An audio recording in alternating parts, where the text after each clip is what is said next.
Good day everyone, this is Charmark TV for another video at pag-uusapan natin kung paano tayo mag-divide ng radicals. So simulan na natin.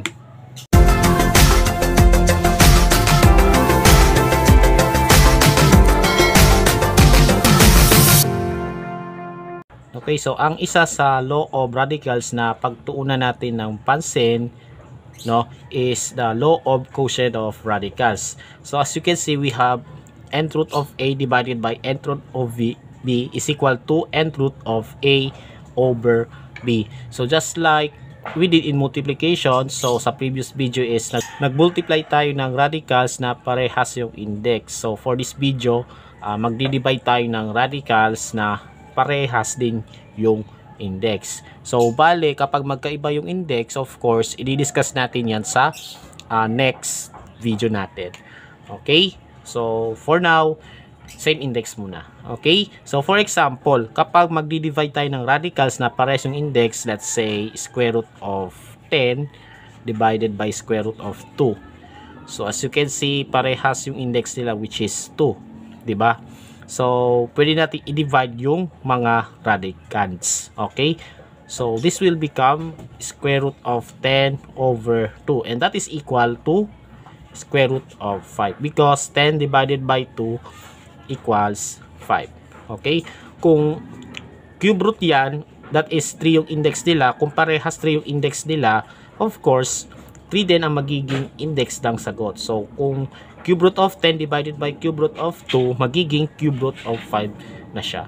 Okay? Pero kung halimbawa, cube root to, at ito naman ay square root, so, saka natin pag-usapan yan. Okay? So, let's have some examples para mas maintindihan natin. Okay, so to start with number 1, we have square root of 18 divided by square root of 2. So as you can see, yung index ng radical ay parehas 2. So ang ibig sabihin nun, by applying law of exponents, pwede nating i-divide yung radicand. So that is square root of 18 divided by 2. And 18 divided by 2 equals 9. Okay, so square root of 9 na siya.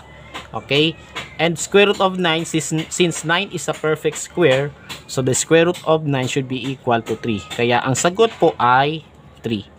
Okay, next number 2, we have 2 square root of 30 divided by 5 square root of 5. So kapag merong coefficients kagaya nito, yung 2 at saka 5, yung number or factor na nasa labas ng radical, so all you have to do is to divide the coefficients aside from dividing the radicands. Okay? So, madi-divide mo lang yung radicands kapag parehas yung index. Diba? So, this will become 2 over 5. Isulat muna natin in fraction form. Diba? So, 2 squared of 30 over 5 square root of 5. So, yung coefficients na 2 at saka 5, since pares na sa labas, so magiging ano na lang siya, 2 over 5 na siya. Okay? And then, since parehas naman yung index and 30 is divisible by 5, we can now divide directly. So, 30 divided by 5 equals 6. Okay? So, square root of 6. Kaya ito po yung sagot, 2 over 5 square root of 6. So, wala na tayong isi-simplify pa. Okay? So, ito po yung sagot. Next, number 3, we have square root of 18 divided by 2 square root of 24. So, let us rewrite this in in fraction form. Okay, square root of 18 over 2 square root of 24. Okay, so as you can see, since parehas yung index ng radicals, di ba? So, we can now divide. However, diba 18 is not divisible by 24, so gawin muna nating fraction to. Okay, this will become 1 over 2. Bakit 1? Kasi ito walang nakasulat na factor na nasa labas, so it is considered na 1 yan. Okay, so that magiging 1 over 2 or 1/2 square root of 18 over 24. So pinagsama natin yung dalawang ito sa iisang radical, kagaya nito. Okay, yung 18 over 24 naman po, pwede natin siyang i-reduce sa lowest term. So, they are both divisible by 6. Diba? So, this will become 1/2 square root of ito. 18 divided by 6 equals 3 and 24 divided by 6 equals 4. Okay? Ayan po. And then as you can see, 4 is a perfect square. So, pwede na nating kunin yung square root ng 4. So, ang square root ng 4 ay 2. Okay? So, this will become 1/2 times itong 3 maiwan sa loob ng square root. So, square root of 3 over 2 na siya. Okay? Because square root of 4 nga ay 2. Ayan. And then, saka natin i-multiply to get the final answer. So, 1 times square root of 3 equals square root of 3 over 2 times 2 equals 4. Okay? So, the answer should be square root of 3 over 4. Or pwede rin namang 1 over 4 times square root of 3. Either of these two is acceptable. Okay? Depende na lang din sa inyo. Next, number 4, we have cube root of 40 divided by 4 cube root of 5. Okay, so let us rewrite this into fraction form. So we have cube root of 40 divided by 4 times the cube root of 5. Okay, so as we can see, 40 is divisible by 5. And yung indices ng radical ay equal din. So they are both 3. So pagsamahin natin yung yung dalawang ito sa isang radical, or pwede namang i-divide kaagad, 'di ba? So ito sa labas 1 to, consider the 1 to, 'di ba? This will become 1 over 4 times yung sagot sa 40 divided by 5. So 40 divided by 5 equals 8.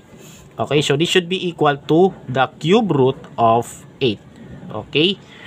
And as we can see, yung 8 po is a perfect cube because 8 is 2 times 2 times 2 or 2 cubed. 'Di ba? So pwede nating i-extract yung cube root ng 8. So this should be equal to 2. Magiging 1 over 4 times 2 na lang siya. And then we have to multiply this. So cancel 2, cancel 4. They have common factor which is 2. So 2 magiging 1 and 4 magiging 2. Kaya ang sagot po ay 1/2. Okay? Kasi 2 divided by 2 equals 1 and 4 divided by 2 equals 2. And then, saka nang i-multiply yung mga natitira. So, 1 times 1 equals 1 and copy the 2 here. So, this is the answer, 1/2. Next, 12 cube root of y to the 4th divided by 6 cube root of y to the 5th.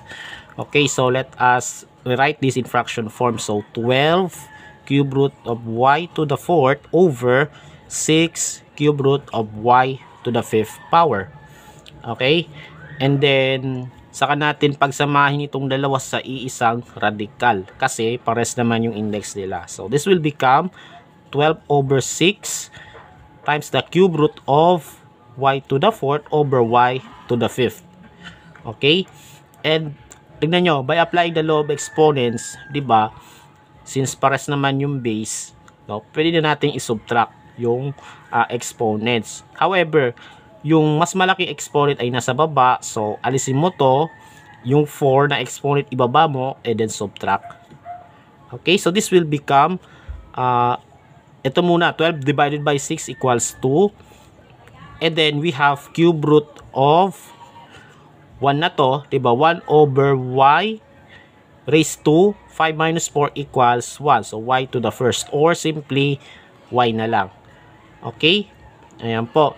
And then, saka natin ihiwalay. So, this will become 2 times cube root of 1.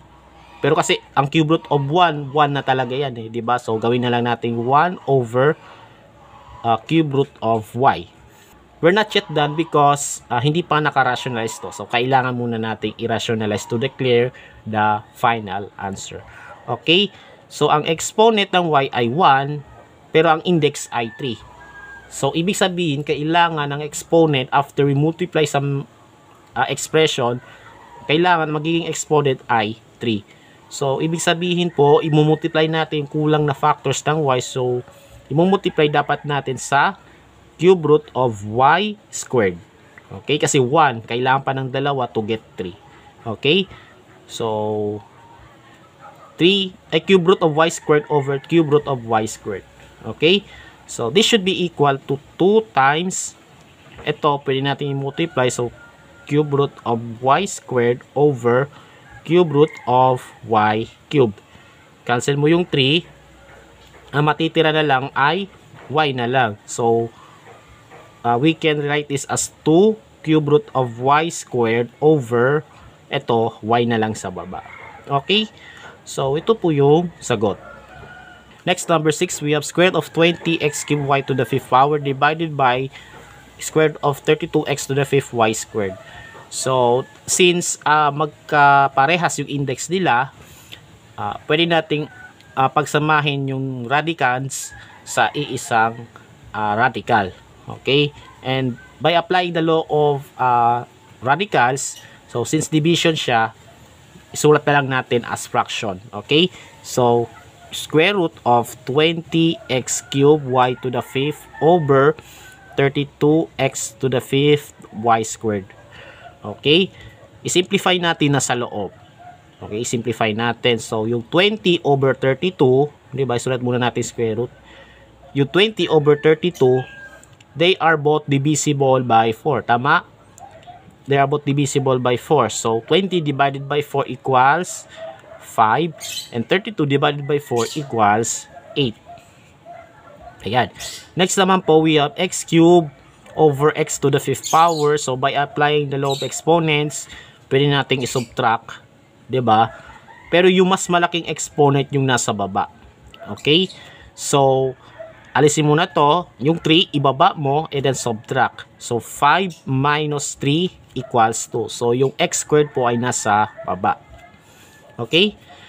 Next, for this one, y to the 5th over y squared. Diba? Subtract natin as well. So, ito naman na mas mataas yung nasa taas, yung exponent. Diba? Mas malaki yung exponent kaysa dito. So, alisin mo to. Yung 2, iangat mo. And then, subtract. So, 5 minus 2 equals 3. So, this should be equal to y cubed sa taas. Okay? So, that's it. Naka-simplify na siya. And then, after nun, pwede na nating ilabas yung perfect square factors mula rito. So, square root of 5. 5 is not a perfect square. So, iwanan muna natin sa loob. Okay? Y cubed, kunin natin yung y squared dito. Diba?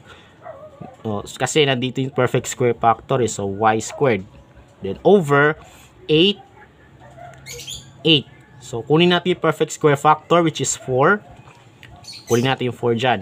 Okay? And then, yung x squared is already a perfect square factor. So, kunin natin to. Okay? Yung x squared mismo, okay? Ayan.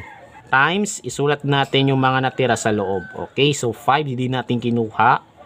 Tapos, yung y cube, kinuha natin yung y squared, y na lang po. No? Tapos, yung 8, kinuha natin yung factor na 4. Bali, 8 divided by 4 equals 2 na lang po. And then, x squared, kinuha natin lahat. So, wala lang natira. Okay? 5y over 2. Next naman po, kunin natin square root mismo nito. So, this will become y over 2x, diba? Times square root of 5y over square root of 2. Okay? Pinaghiwalay lang natin. Okay? And then, i-rationalize natin yung square root of 2. Diba? So, of course, i-multiply natin sa square root of 2 over square root of 2. Okay, so magiging ano na siya, 2 squared, makakancel yung square root. Okay, so this will become y over 2x times ito, pwede nating i-multiply dahil nasa loob na sila. So 5y times 2 equals square root of 10y over ito, square root of 2 times square root of 2. This should be equal to square root of 2 squared. So makakancel na yung square root, magiging 2 na lang siya. Okay? And then finally, i-multiply mo na sila. So, y square root of 10y over 2x times 2 magiging 4x. So, this is the answer. Y square root of 10y over 4x. 7, we have 25 square root of 50 divided by 15 square root of 32. So, isulat muna natin in fraction form. We have 25 square root of 50 over 15 square root of 32. Okay, sometimes it is possible na i-simplify muna yung radicals, 'di ba? Para di tayo mahirapang mag-reduce ng number sa lowest term. Okay, kasi malalaking numbers na ang involved dito. So from here 25 over 15, 'di ba? They are both divisible by 5. Makikita natin dito, 'di ba? So yung 25 i-divide natin sa 5, magiging 5 na siya, and then 15 magiging 3 na siya. Okay? Tapos, how about square root of 50? So, yung square root of 50 po, 'di ba? This should be simplified, no? By factoring out the perfect square factor. So, this should be equal to 25 times the square root of 2. And square root of 25 equals 5. Then, 5 square root of 2. Okay? Ayan po. And then, for square root of 32 naman, ganun ulit. Same thing as square root of 50, no? So, kunin natin yung factors na isa sa kanila ay perfect square. So, magiging na siya? Square root of 16 times the square root of 2. And square root of 16 equals 4. Okay? 4 square root of 2. Ayan. So, isulat natin yung na-simplify na. So, yung 5 na lang natira dito. Tapos, yung square root of 50, naging na siya, 5 square root of 2. Okay, so 5 times 5 square root of 2. Okay, over 3 times itong square root of 32 naman, no?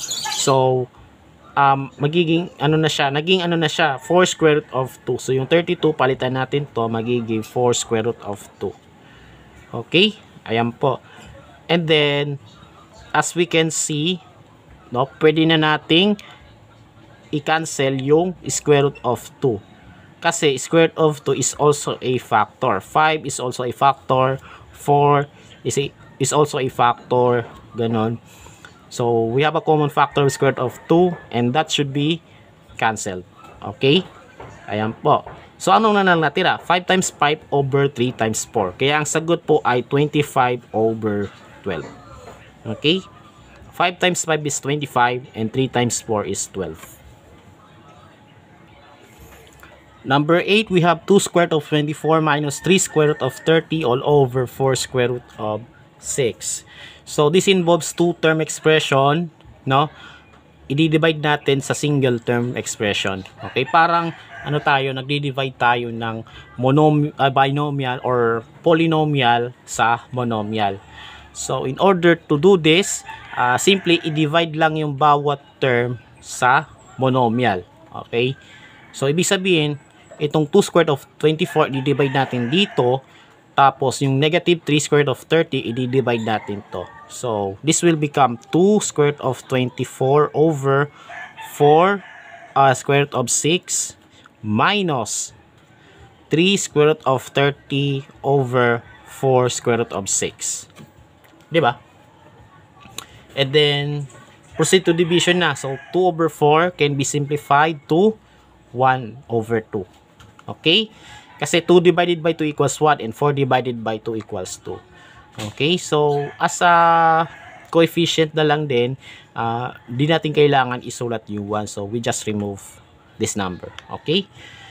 And then, dito naman, square root of 24 divided by square root of 6. Since 24 is divided by 6, pwede na natin i-divide direkta. So, 24 divided by 6 equals 4. So, magiging 1/2 square root of 4. Okay? Mamaya muna natin simplify. Okay? Next, we have 3 over 4. Ganun din naman dito. So, in this case, wala tayong masimplify. So, 3 over 4 na lang talaga. And then, square root of 30 over square root of 6. Again, 30 is divisible by 6. So, pwede natin i-divide rekta. So, 30 divided by 6 equals 5. So, square root of 5. Okay? Next, i-simplify pa natin ito. So, square root of 4 equals 2. So, this should be equal to 1/2 times 2. Diba? Minus the rest of the expression. And then, pag multiply natin yung 1/2 sa 2, diba? Makakancel yung 2. Matira na lang ay 1. Kaya, magiging 1 minus 3 over 4 times the square root of 5. Okay? So, ito po yung sagot. Next, number 9, we have 5 square root of 3 plus square root of 20 minus 6 all over square root of 12. Okay, so this time, trinomial siya. So, each term, no, i-divide natin sa square root of 12. So, magiging ano na siya, 5 square root of 3 over square root of 12 plus square root of 20 over square root of 12 minus 6 over square root of 12. Okay, ayan po.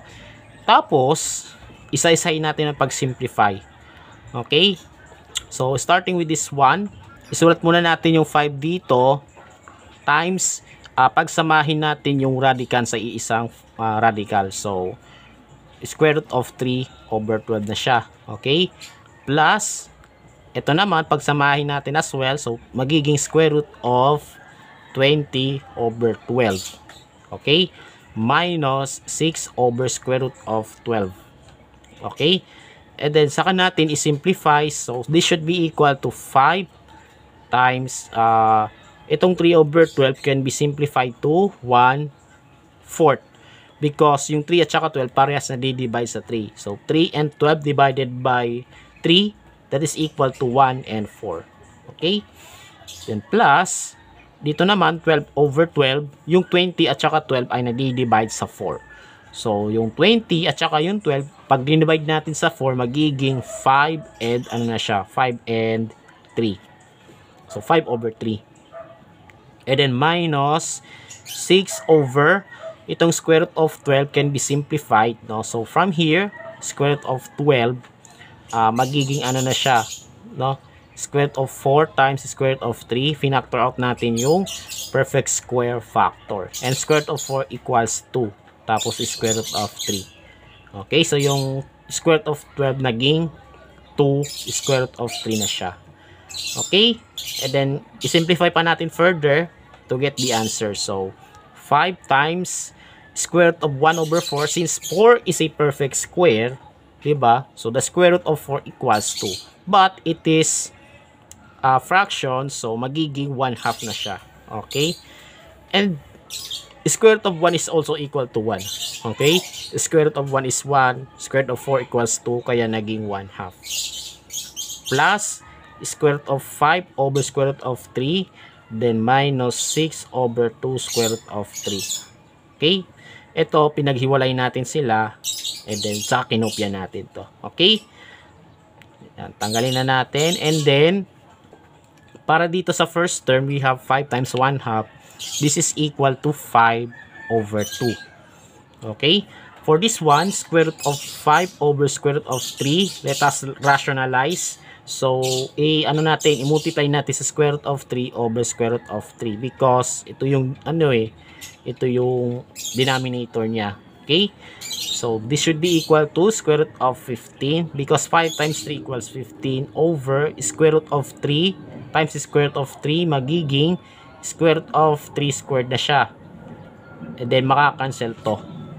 Diba? Magiging 3 na lang sa baba. Okay? So, ibig sabihin po, magiging ano na siya, square root of 15 over 3 or 1/3 square root of 15. Okay? So, plus 1 over 3 square root of 15. And then, para naman dito, so 6 over 2 square root of 3. Diba? So, i-rationalize natin, i-multiply natin both numerator and denominator by square root of 3.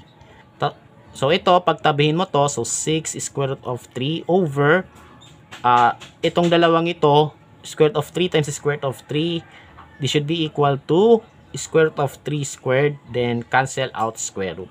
So, this will become 2 times yung ito, 3. Okay, and makikita nyo, 2 times 3 equals 6 na yan. Okay, meron tayong 6 sa numerator. May 6 na tayo dito because 2 times 3, may 6 sa taas, so pwede nating i-cancel. Okay, cancel na to. So, ano ngayon natira? Square root of 3 na lang. Okay, square root of 3 na lang. Kaya from here, mula dito, magiging ano na siya, square root of 3. So, minus square root of 3. Okay, and that's it. Ito na po yung sagot. 5 over 2 plus 1 over 3 square root of 15 minus square root of 3. Next, number 10, we have 4 over 4 minus square root of 14. So, as we can see, itong denominator ay may 2 terms at isa sa kanila ay may radical. So, di katulad nung example number 8 at saka 9, isa lang yung term na may radical. So, ito, dalawa na. So, paano natin masasagot yung tanong or masisimplify? So, meron tayo tinatawag na conjugate. Okay, conjugate. Okay, kung saan, for any binomial na x plus y, ang magiging ang conjugate niya ay x minus y. So, ibig sabihin, for x plus y, ang conjugate niya ay x minus y. That is, babaliktarin mo yung sign na nasa gitna to get the conjugate. Okay? So, ibig sabihin kung ang conjugate ng x plus y ay x minus y, ang conjugate naman ng x minus y ay x plus y. Okay? So, for example, yun nga ito, 4 minus square root of 14. So, ang conjugate niya ay 4 plus square root of 14. Okay? And para saan naman yung conjugate? Kasi kapag minultiply natin tong dalawa, 'di ba? X plus y at saka yung kanyang conjugate na x minus y, no, i-apply mo yung FOIL method dito, ang magiging sagot po ay x squared minus y squared. So naging ano na siya, difference of two squares na siya. Okay? X squared minus y squared. So kung i-multiply natin to, itong dalawa, yung magka-conjugate, this will become 4 squared minus square root of 14 squared. And since squared siya, makakancel yung square root. So, magiging ano na siya, 16 minus 14 na siya, and that is equal to 2. So, magagamit natin yung conjugate na tinatawag para ma-rationalize natin yung ganitong expression na may 2 terms sa denominator that involves radicals.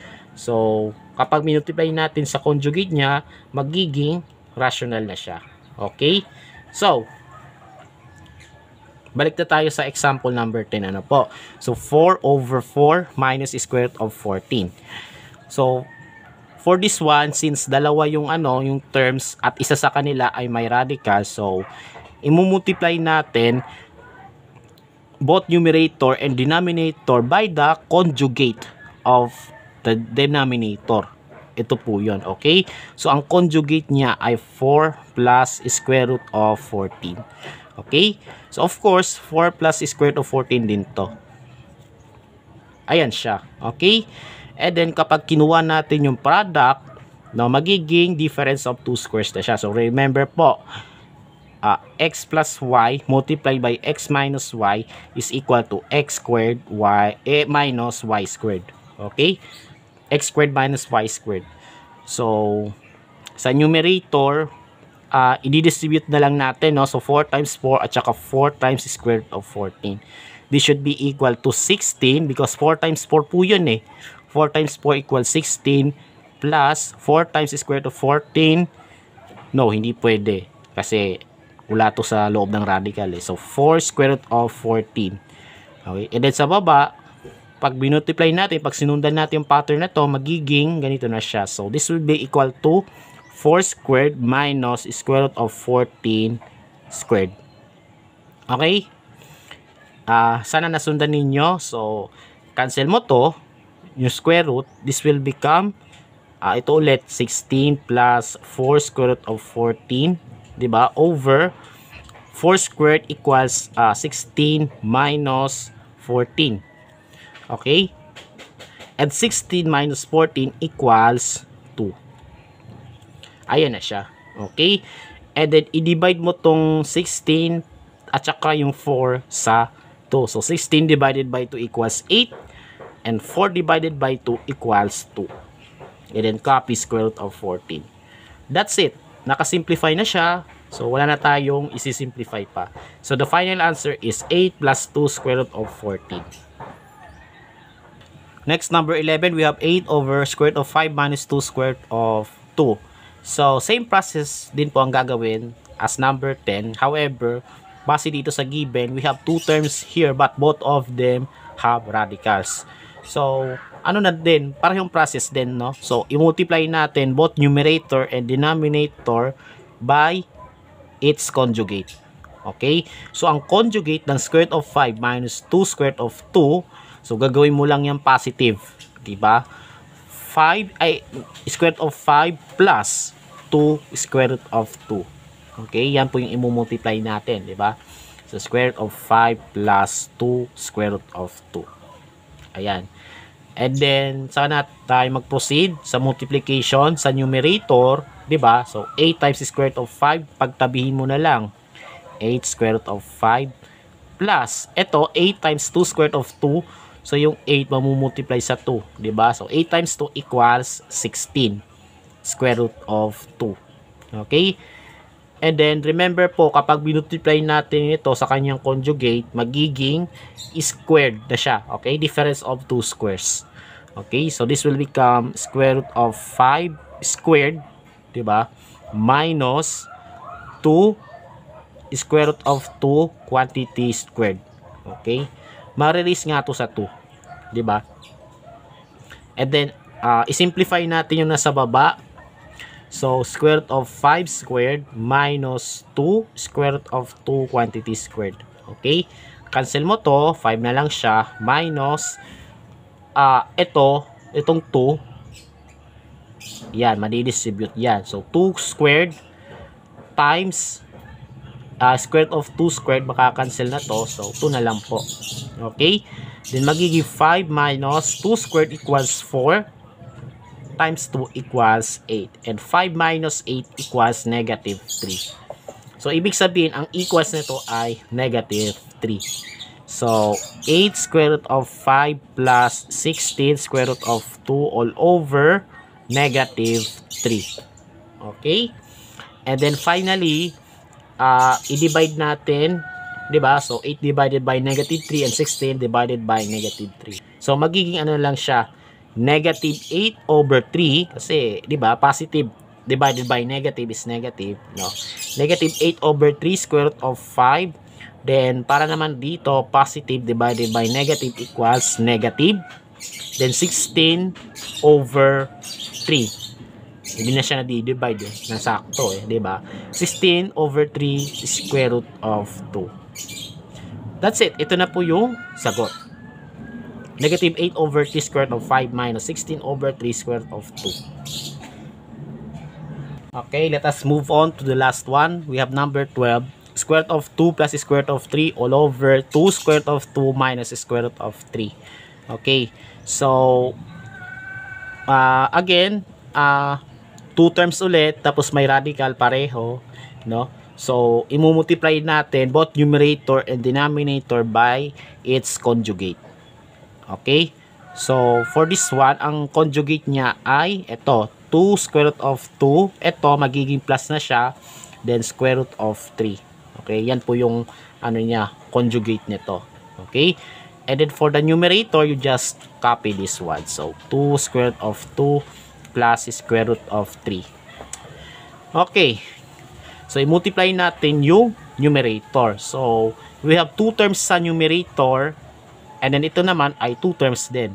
So, gagamit tayo ng FOIL method to multiply these two things out. Okay? So, from here, square root of 2 plus square root of 3 multiplied by 2 square root of 2 plus square root of 3. Gagamit tayo ng FOIL method. So, first terms, we have square root of 2 times 2 square root of 2. Diba? Next, plus yan diba? So, positive yan, kaya plus. Para sa outer terms, ito po yon, square root of 2 times square root of 3.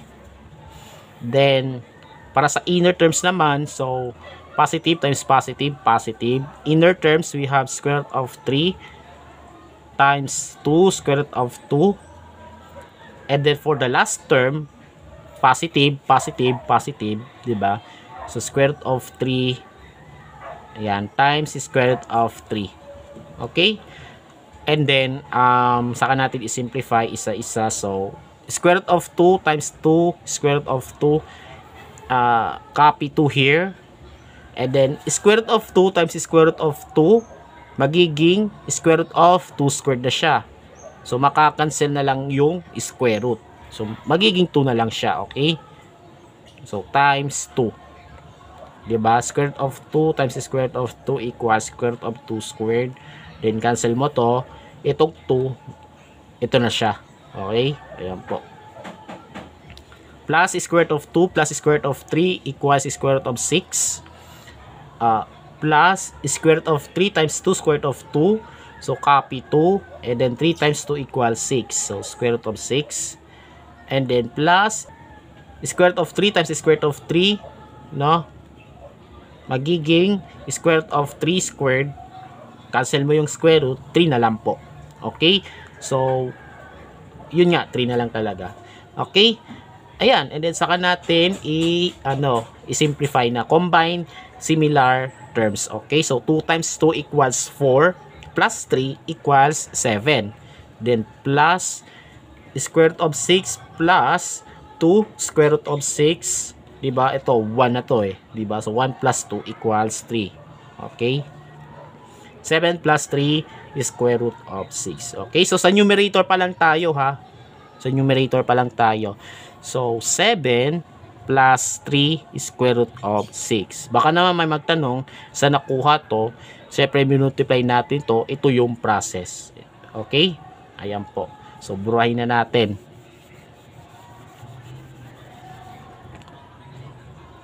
Then, we're going to continue with the solution. So, over this one, so kapag minultiply natin, magiging difference of 2 squares na sila. So, this will become 2 square root of 2 raised to 2 minus square root of 3 squared.